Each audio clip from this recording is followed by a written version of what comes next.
সারা শীতকাল না ঘুরতে গিয়ে আমি যাচ্ছি এই কাঠফাটা রোদে ঘুরতে। তো তাহলে চলো, তোমরা অনেকেই দেখে নিয়েছো যে আমি কোথায় গেছি অ্যাকচুয়ালি। তাহলে আমার ব্লগটা আমি শুরু করি। তো আমি এই মস্ত বড় একটা লাগেজ নিয়ে আমি যাচ্ছি ঘুরতে। না না, আমি 1 মাসের জন্য যাচ্ছি না মোটেও, আমি যাচ্ছি 5 দিনের জন্য। হ্যাঁ, সবাই অবাক হবে যে এত লাগেজ কেন। অ্যাকচুয়ালি এত লাগেজই লাগে আমার, কারণ এটা প্রত্যেকটা মেয়েরই বুঝতে পারবে যে তারা এক্সট্রা কত মানে পেয়ার অফ ড্রেস নিয়ে যায় যে একটু ঘুরতে যেতে পারবে বলে। তো মাও এরকম একটাতে খাবার ব্যাগ ছিল আর একটাতে নিজের লাগেজ ছিল, দিয়ে সেই নিয়ে আমরা বেরিয়ে পড়েছিলাম। আরেকটা মোদ্দা কথা ছিল যে আমরা পৌঁছে গেছিলাম 4:10-এর মধ্যে স্টেশনে, কিন্তু আমরা এত বড় মাথা মোটা, মানে কি বলবো, রাগও হচ্ছে হাসিও পাচ্ছে, মানে বলার ভাষা আমি খুঁজে পাচ্ছি না। কারণ আমাদের ট্রেন ছিল 5:50 আর আমরা হাজির 4:10-এ, যেখান থেকে আমাদের বাড়ি থেকে স্টেশন মাত্র লাগে 10 মিনিট। মানে কোনো মানে হয়, অ্যাকচুয়ালি আমরা কেউই ট্রেনের টাইম দেখিনি, স্যাররা বলেছে আর আমরা চলে এসেছি যে একবার ক্রস চেক করবো, দেখি, তার কোনো উপায় নেই। তো এই গরমের মধ্যেও আমি আবার নাকি চা খাচ্ছি, মানে ভাবা যায়। তো এই ততক্ষণে মহারানী এসে উপস্থিত হয়েছে, তাও অনেক লেট করে।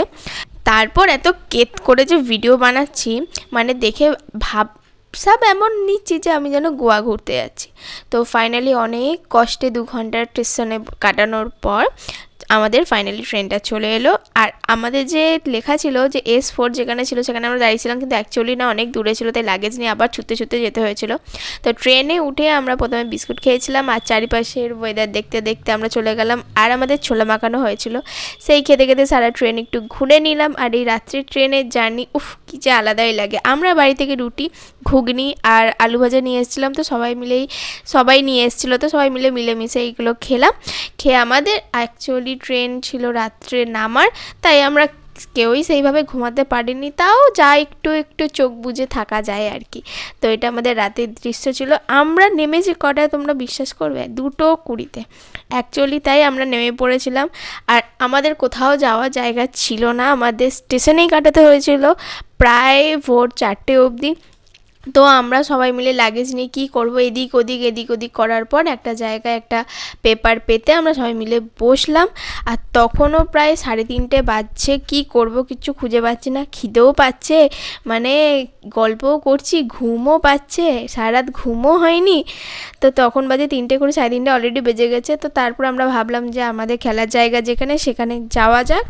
তাই আবার একটু 1 কাপ চা খেয়ে নিলাম। সেই চা খেতে খেতে একটু এদিক ওদিক দেখছিলাম আর কি, গল্প করছিলাম, হাঁটছিলাম। আর অনেকেই সেইখানে এসেছিলো খেলতে যাওয়ার জন্য, অনেকেই সেখানে রেস্ট নিচ্ছিলো স্টেশনের মধ্যে। আর তার মাঝে দেখতে পেলাম বন্দে ভারত এক্সপ্রেস, কোনো দিন যাওয়ার